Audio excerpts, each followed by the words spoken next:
Hey everyone, it's Blake. Today I'm going to be talking about something a little bit different. So, this is the first of hopefully several content oriented lectures that I'm going to make that basically aim to explain some of the concepts related to the actual content of LD debates as opposed to just the kind of strategy and case construction and stuff like that. So, um, today's topic is basically the groundwork, the foundation of all ethical philosophy. So I called it Basic Concepts of Morality, but it could just as easily be called the Foundational Debates of Ethics, because as you'll find out, if you haven't already realized, philosophers disagree about just about everything they can disagree about. But you could also call this lecture Background Knowledge to make you a better framework debater, because really understanding philosophy is the key to being able to debate philosophy. It's the same justification as why I always suggest that you cut your own cards and read your own articles about the topic, because if you have the foundational knowledge, you're going to have an easier time articulating and defending it and arguing why your opponent's take on it is wrong. So, having this foundational knowledge is going to be really, really helpful to make you um, more proficient at framework debates. But I do want to start with a disclaimer that this is a very severe simplification of moral theories. As you can probably imagine, it's not possible for me to give you a full 360 view of every moral theory, moral question out there. So, what I did for this is I tried to break things up into general categories, and as you can probably imagine, sometimes you got to kind of squint at stuff to make them fit into those categories. Um, so there's a lot of gray area in moral philosophy in general, but hopefully in this presentation, I've kind of cleared up some of that gray area as much as possible, and you'll generally find that this understanding serves you in debate. But if you want to actually dive into the gray area and a finer understanding of these moral concepts, I would recommend doing your own reading, um, and um, hopefully, some of the later content lectures down the line will dive deeper into some of that stuff as well. So this is just a quick outline of everything that I want to cover in this lecture. Um, so there's a lot of words on here that you might be unfamiliar with, but that's okay, or at least unfamiliar with the application of them to philosophy. We will work our way through each of these concepts and define them as we go. And um, by the end, we will apply a lot of these ideas so that hopefully um, they make a little bit more sense to you. So, the first thing we're going to talk about is the difference between meta ethics, normative ethics, and applied ethics. So, these are kind of like the three schools of ethical philosophy in the broadest sense. I kind of think of them as a spectrum from meta ethics to applied ethics as the two um, poles of that spectrum. So, meta ethics is basically analytical philosophy that explores the status, foundation, and scope of moral values, properties, and words. Or, in simpler terms, metaethics asks the question, what does good and bad mean, and why do we care about morality, or how do we derive our sense of good and bad? And in the context of debate, you will literally hear people get up and say the meta ethic is blank, or in simpler terms, the underpinning of all of this, of all moral theories, has to be blank, right? Has to be whatever that meta ethic is. Normative ethics is where the bulk of framework debate takes place. Normative ethics is focused on the criteria of right and wrong, or in other words, it's kind of focused on what actions are good and bad.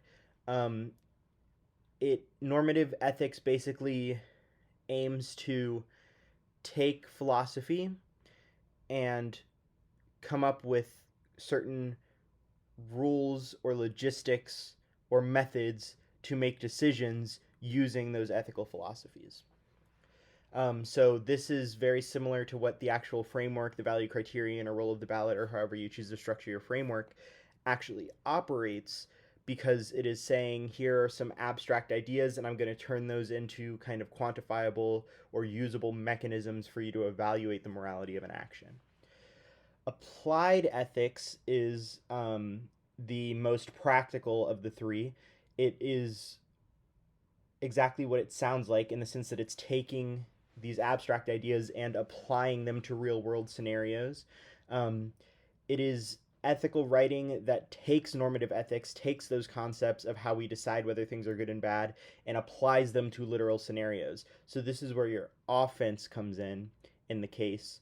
Hopefully, if you're writing solid contentions or advantages, you're tying each advantage back to your framework, right? You're explaining, in the specific context of the resolution, here's how I would apply these ethical theories to justify why doing the resolution is a good or bad thing. So this is not a place where a lot of contention happens. This is just a categorization of philosophy. You won't really get up in debate and argue that normative ethics are better than applied ethics or vice versa or whatever. It's just important to understand these things so that when you hear meta ethic is blank or things like that, you can understand what level of analysis that discussion is happening on. The next kind of categorization that we're going to talk about is deontic versus aretaic moral theories. So deontic morality is defined as relating to duty and obligation as ethical concepts. Or in more simpler terms, it's deontic moral theories would contend that morality should guide actions. So the discussions that we have about what is a good form of morality should be based on the actions that would be taken to exemplify those good or bad forms of morality. Aretaic philosophies, on the other hand, are more focused on inherent virtue or excellence. So, in simple terms, an aretaic philosophy would argue that morality is not about the actions that we take, it's about the quality of our character. So, to put this in an example, deontic moral theories would say giving to charity is a good thing to do. That is inherent to the action. Whereas aretaic moral philosophies would say giving to charity does not have an inherent goodness to it. It is a sign of a virtuous character that is inherent to the person. So that distinction is, deontic says that the goodness or badness is inherent to the action, and aretaic would say the goodness or badness is inherent to the character of the person. So generally speaking, in debate, the deontic theories are much more common because we are often tasked with the idea of what should we do, what ought we do, which seems to imply that we should focus on actions. So most of the time you're going to encounter deontic frameworks, but there are a couple of aretaic frameworks floating out there in debate. And I just wanted you to hear this word and understand this word and be able to contrast it to deontic theories. So that way, if anybody does get up and round and say, aretaic theories are better or whatever, you can understand a little bit better what's happening. So now we start getting into the terms that get thrown around a lot in framework debate. So the big classification that I think is easiest to start with is ideal versus non-ideal theory. So this distinction between ideal and non-ideal theory was created by Rawls, who is a very prominent moral philosopher. They have a lot of specific moral theories and things that frameworks are constructed out of, but on one of Rawls' most well-known books, I believe the title is Theories of Justice. I could be wrong on that. Again, this is a bird's eye view. It's not meant to be a substitute for reading the actual literature. So, um, but anyway, so in this book, Rawls basically defines ideal theory and non-ideal theory as two ways to classify ethical writings. So, ideal theory, according to Rawls, assumes strict compliance and works out the principles that characterize a well ordered society under favorable circumstances. Now, what that really means is that we should take our actions as if we are living in an ideal world. We assume that people will comply, do the right thing, and works out principles that characterize a well ordered society. We assume that the society will work itself out to be favorable circumstances if the right actions are taken. So we should act as if we are in an ideal world. Non ideal theory, on the other hand, is worked out after an ideal conception of justice has been chosen. Only then do the parties ask which principles to adopt under less happy conditions. Or, in simpler terms, we imagine an ideal world, we recognize how our world is different from that ideal, and then we take actions based on how we can reduce that difference. So, ideal theory would say, act as if you are living in a perfect world. Non-ideal theory would say, think of a perfect world, recognize why your reality is not perfect, and try to move in the direction of that perfect world. So a good way to kind of think about this is through the lens of like policymakers making rules for society, right? So under an ideal theory conception, policymakers implement legislation as if the world is perfectly equitable. They implement legislation that does not, target or help or advantage any particular group, but rather more like blanket statements that would be helpful for everybody, right? Non-ideal theory, on the other hand, would say that we should implement legislation that is responsive to inequities that exist. So non-ideal theory would tend to lean more towards responsive legislation that is catered or tailored to the specific circumstances of reality. So an example of this would be how legislators would reply to the question, how should the tax system in the United States be structured, based on if they are ideal or non-ideal theorists. So we'll start with the ideal theorist. The ideal theorist would reason that in an ideal world, wealth is distributed in an equitable manner. And in that world, it would be fair to tax everyone equally. Therefore, we should implement a flat tax.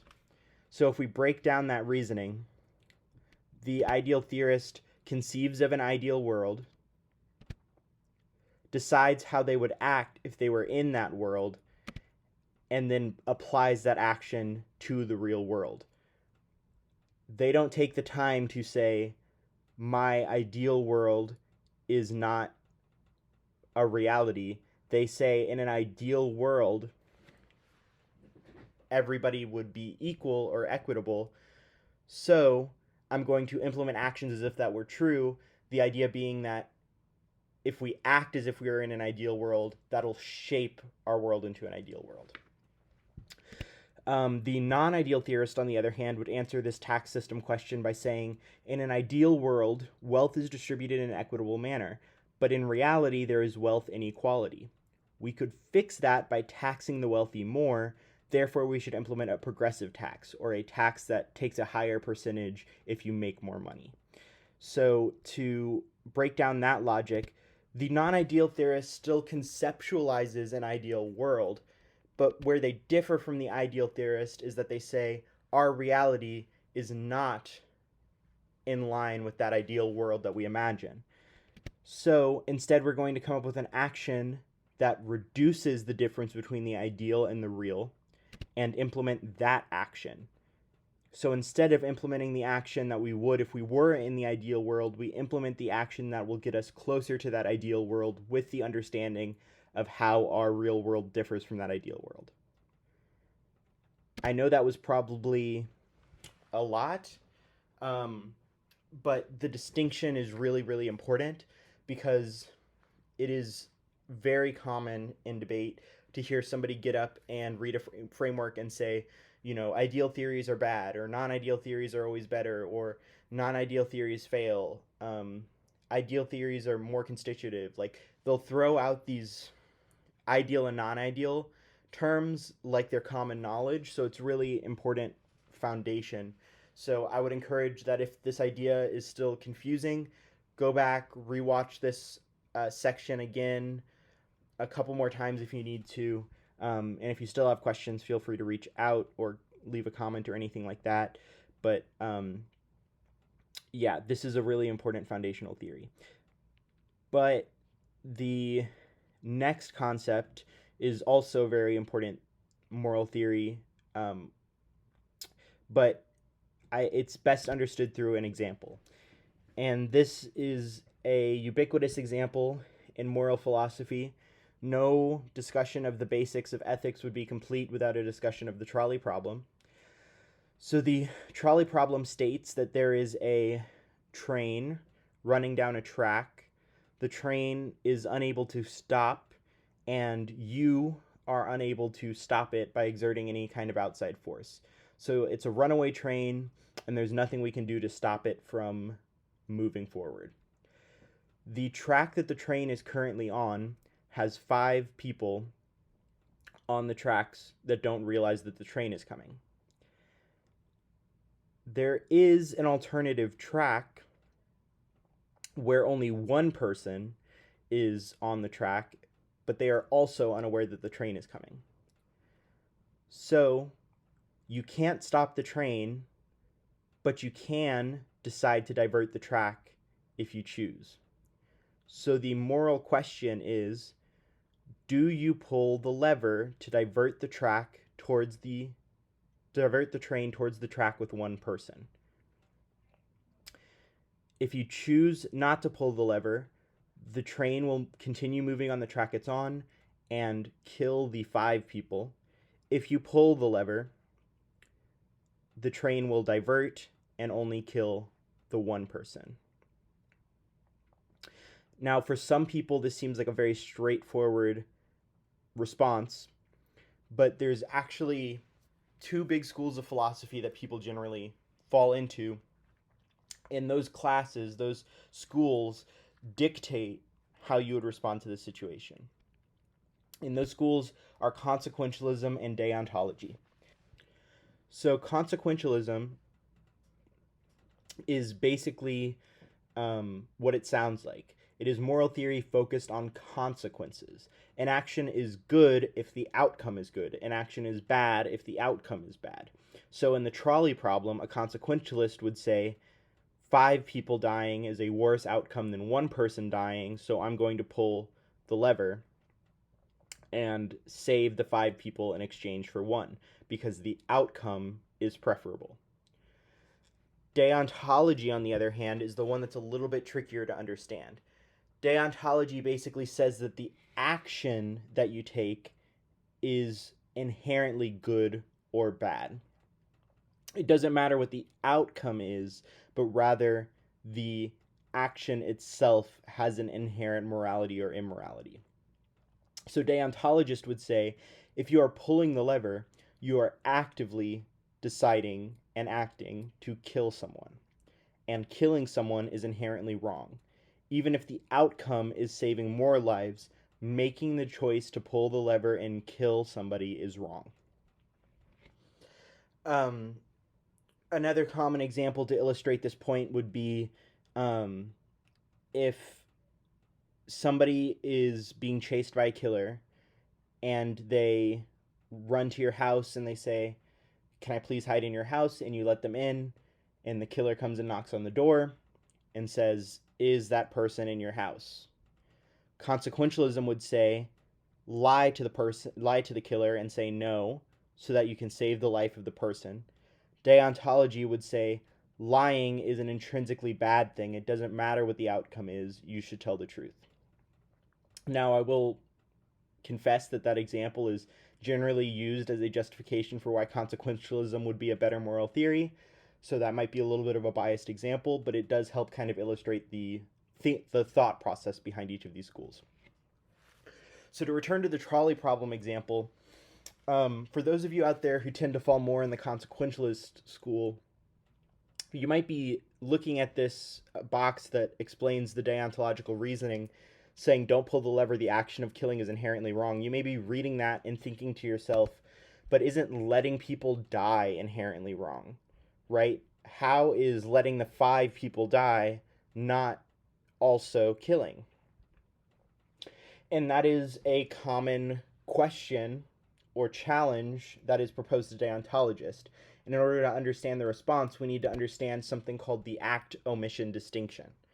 So the act-omission distinction asks the question, is inaction morally equivalent to an action?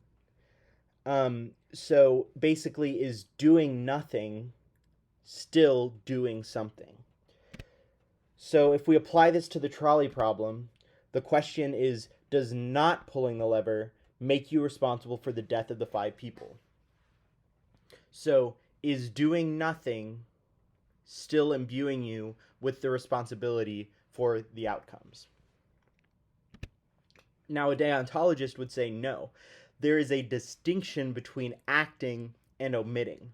Omitting an action that is inherently unethical does not make you responsible for the outcome. Whereas taking an action that is inherently unethical would make you morally responsible for doing that unethical thing. So deontologists believe that there is a distinction between act and omission. Consequentialists, on the other hand, would say, yes, you are responsible for the death of 5 people if you don't pull the lever, because there is no distinction between act and omission. Choosing not to act is an active choice and makes you responsible for the outcome of your inaction. And this kind of distinction really underpins the whole difference between deontology and consequentialism, because deontologists say that omitting an action does not make you responsible for the outcome because they don't care about outcomes in the first place. They only care about the actions that you are taking. So choosing not to act is a viable option to deontologists. Consequentialists, on the other hand, would say that you need to take action if you can create a better outcome, because they care about outcomes, whereas deontologists do not. Now, to set up this act-omission distinction, we posed a challenge to deontologists saying, isn't letting people die wrong?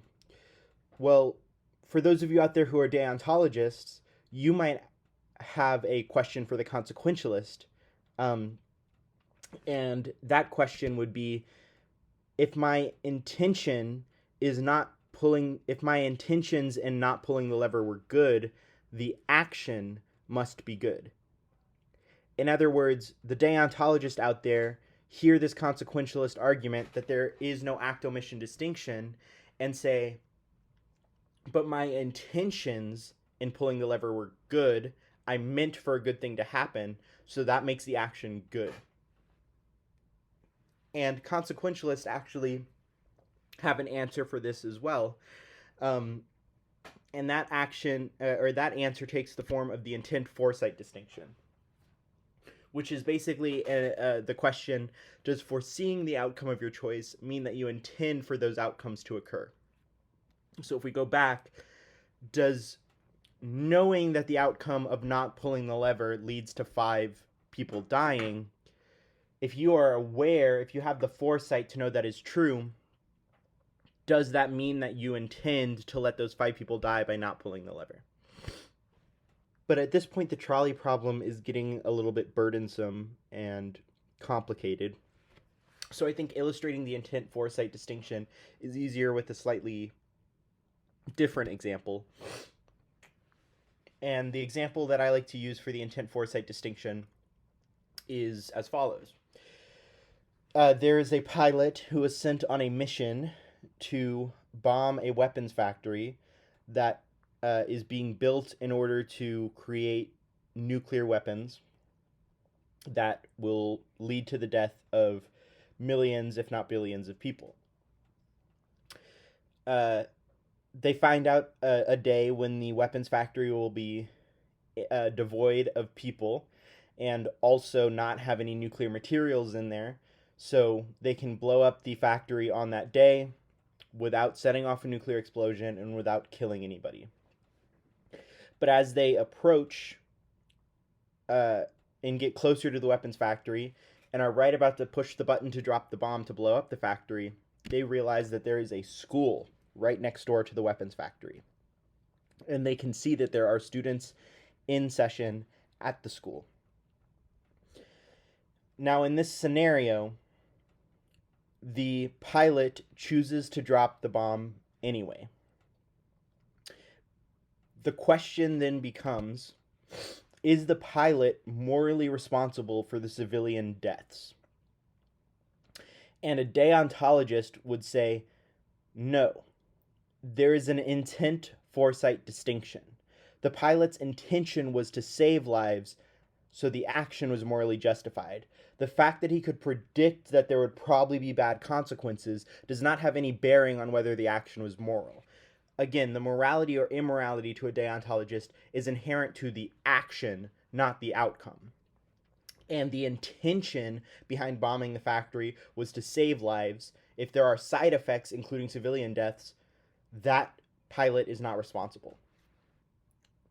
They still did the morally right thing.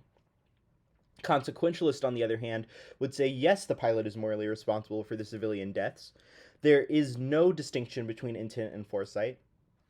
Once the pilot realized that innocent people would certainly die if they dropped the bomb, that information became part of their reasoning, meaning that they intended for those outcomes to occur. That makes the action wrong from both a deontological and consequentialist perspective.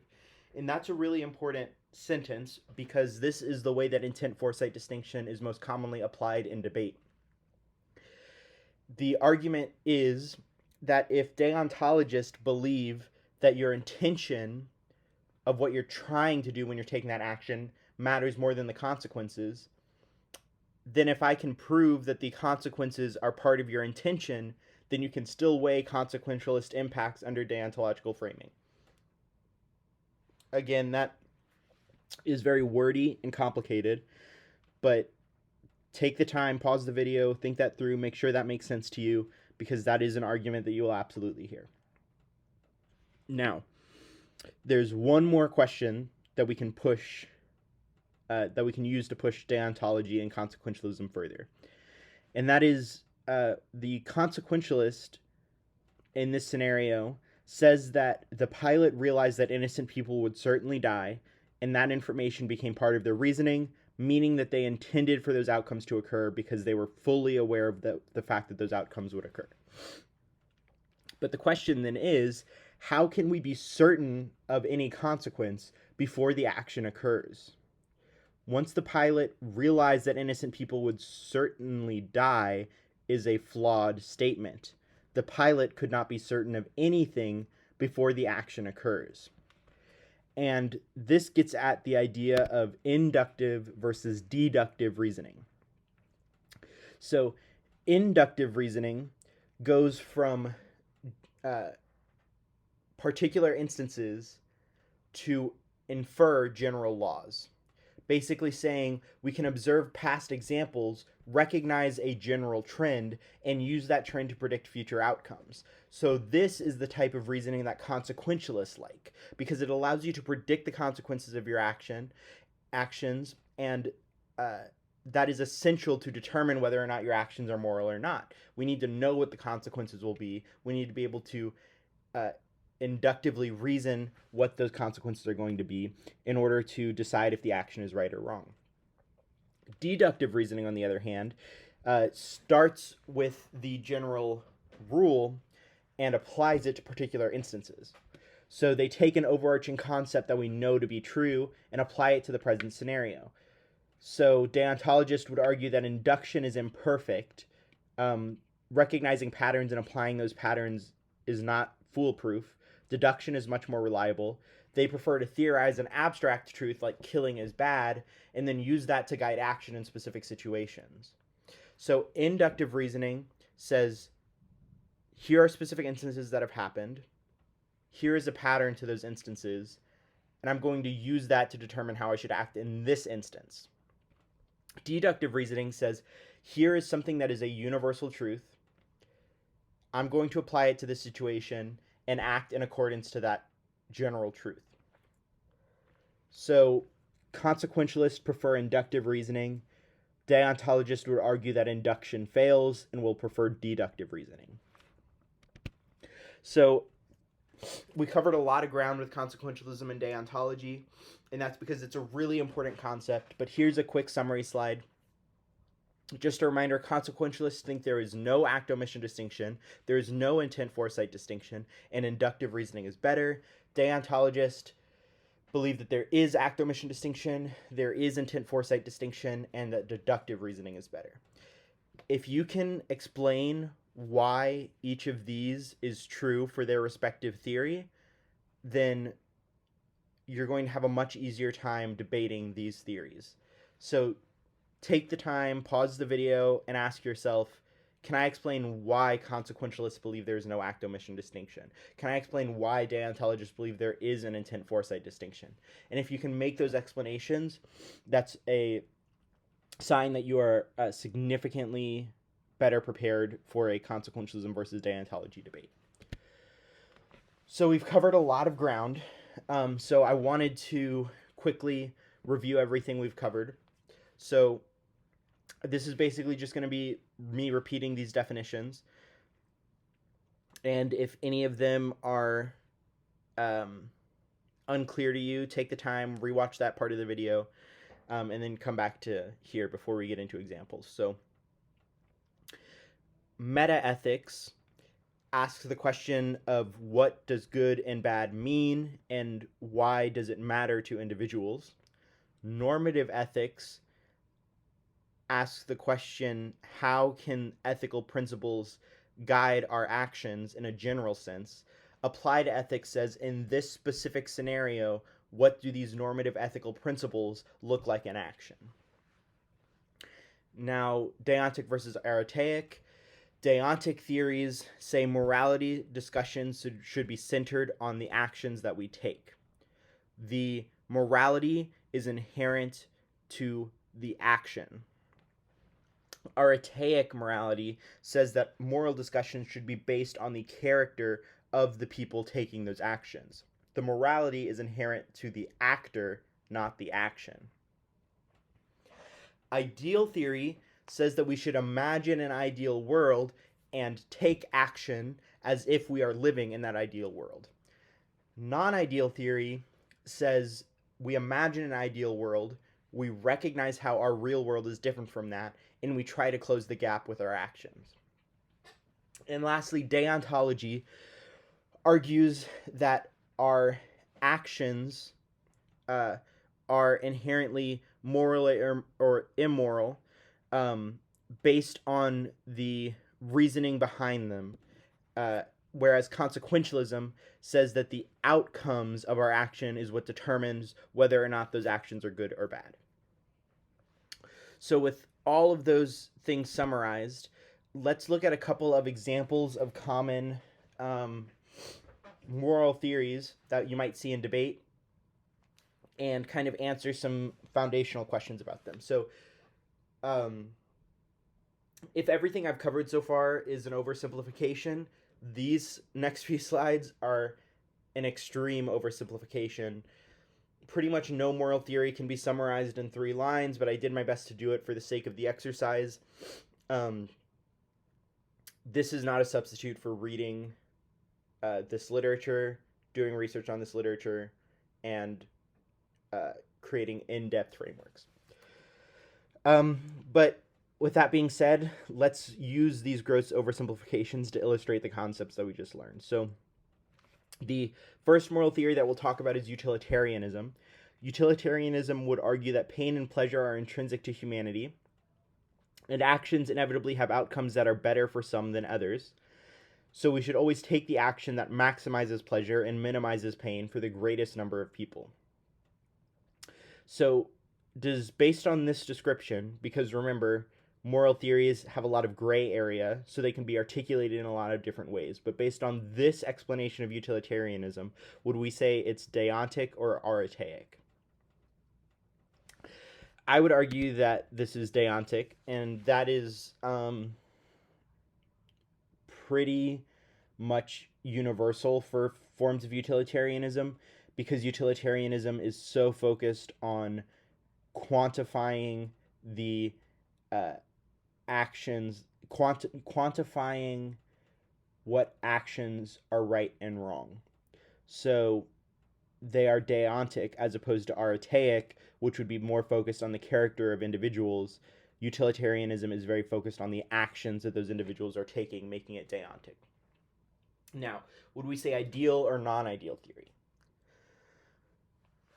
This one is a little bit more of a gray area, but I feel very comfortable calling utilitarianism a non-ideal theory, especially given the way it's articulated here, and saying that actions inevitably have outcomes that are better for some than others. Recognizing that there is an aspect of our world that is not ideal, but saying we're going to take actions to try to make things the best for the most number of people to move towards an ideal world. So non-ideal is applied to utilitarianism because it recognizes that there is an ideal world where everybody experiences pleasure and no pain, but we don't have that world because there are trade-offs. So we're going to try to compensate for that difference between the ideal and the real by taking actions that maximize pleasure and minimize pain for the greatest number of people. Now, lastly, deontological or consequentialist. Hopefully this one is straightforward. This is absolutely a consequentialist theory. It would argue that you can literally quantify the outcomes and use those numbers to determine what is the better action to take. Literally, if this helps 10 people, if option A helps 10 people and option B helps 11 people, we go with option B. And that's all based on the outcomes and not the inherent morality of the actions. Okay, the next one we're going to talk about is Kant. Now, Kant is a philosopher that I do plan on doing a whole video about. So depending on when you're watching this, there may or may not be a Kant video on the channel. But Kant is very complicated. It's pretty complicated to work through the first time, but once you make sense of it, it's a lot more manageable. So this one is really a simplification, but if I could explain Kant in 3 lines, I would say there are 3 rules to guide action under Kantian ethics. First is that actions must be universalizable. In other words, if you take an action, everybody else should be able to take that action without a contradiction occurring. Second rule to guide action is that actions must treat people as inherently valuable and not as tools. Basically, saying that you can't use another person as a means, but rather treat them as an end. And the third rule to guide action is that action should be taken as if we are in a kingdom of ends, which is basically saying a world in which everybody has that status of being an end in and of itself as opposed to a means to an end. So basically, action should be taken as if we are in a world where every person has inherent value and autonomy. So is this deontic or archaic? This one should hopefully be straightforward. It's deontic because it's literally a guide to making action decisions. It really does not care about the inherent quality of the inherent virtuosity of the person, but rather the actions that they take have to meet these criteria. Is it ideal or non-ideal? So in this instance, we would say that Kant is a very classic example of an ideal theorist, and that really comes down to that third rule. Action should be taken as if we are in a kingdom of ends, as if everybody has, equal footing and inherent value and is treated equally. That's a very ideal theory way of thinking. Now, is it deontological or consequentialist? So Kant is considered the classical example of a deontological theory. But this is a tripping point for some students, so I want to try to be clear about this. So a lot of people will say, but if Kant is worried about our actions being universalizable, as in not causing contradictions, isn't that a concern about consequences? And the answer is not exactly, because Kant is not worried about the material outcomes of those contradictions, but rather worried about the logical uh, inherency of those contradictions. Basically, does it make sense that I can do this action? And if everybody were to do it, would I still be able to do it? So Kant is has these rules not to evaluate outcomes, but to evaluate actions. So there are these three rules that we use to understand how an action is morally right or wrong, not to understand the consequences. So there's a little bit of a gray area when it comes to that contradiction thing, but it is ultimately a guide focused on actions that does not care about the material consequences of our actions.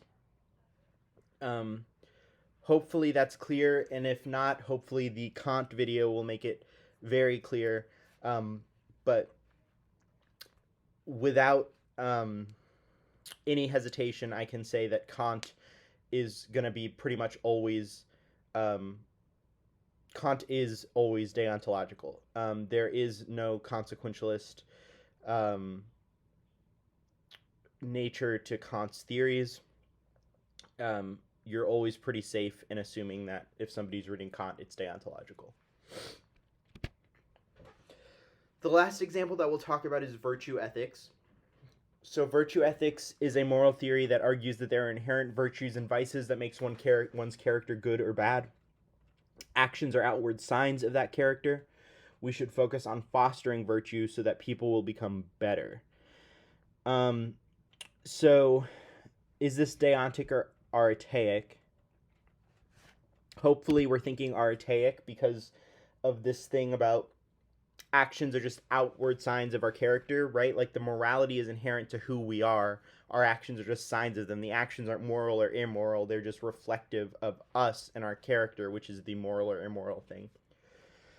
Now, for virtue ethics, the concept of ideal or non ideal is a little bit more difficult. Um, Generally, you'll see in debate people will say that virtue ethics is an ideal theory. And that is because it is essentially saying that there is no concern about the material injustices or inequalities that exist. Rather, we focus on a flourishing of self, which is an internal thing. So we imagine that the external world is operating in a way that is conducive to the flourishing of virtuous values. So basically, because virtue ethics is so internally focused, the external world is idealized in order to allow for that internal analysis. There's a lot of different articulations of how virtue ethics interacts with the whole ideal versus non-ideal thing, but that is the one that I think is the easiest for people to wrap their heads around. Then the question is virtue ethics deontological or consequentialist? And that is kind of a trick question because the answer is neither, really, because virtue ethics is archaic, meaning it's not trying to guide action necessarily. It is focused on internal character. Deontology and consequentialism are ways that we decide whether or not an action has inherent morality or immorality. Virtue ethics, as an archaic theory, would argue that actions have no inherent morality or immorality. So the whole deontology versus consequentialism question is moot. So we just covered a lot of ground. I threw out a lot of new vocabulary. Why does any of this matter for debate? Well, so if your opponent uses these words, now you know what they mean. I can guarantee you will hear these words if you debate for any extended period of time. These words will come up. And now hopefully you feel more comfortable understanding and explaining them. These concepts are present in some shape or form in virtually every moral theory that you could write a framework based on. meaning if you want to get good at writing your own frameworks and constructing your own frameworks, you need to understand how those frameworks fit into these broad categorizations and how they interact with these other moral theories. And lastly, if you can answer these questions about your opponent's framework, you can refute that framework. Um, I'll go into this in more detail in a strategy video about framework debate. Again, it may be up by the time you're watching this. It may not be. If not, just hang tight. I'll have it up soon. And basically, if you can answer these questions, if you can decide whether your opponent's theory is ideal or non-ideal, you can get up and say, ideal theory, the AF framework is ideal theory, and ideal theory is bad. It gives you these generalizations that you can use to contest on a general level when you are interacting with a framework that you don't have specific indites for. So that is all I have for this video. I know that was a lot of ground. Again, take the time to revisit sections if you need to. Make sure you're comfortable with all of this vocabulary. It'll come in handy. I guarantee it. And as always, if you have any questions, please let me know. And I will see y'all soon.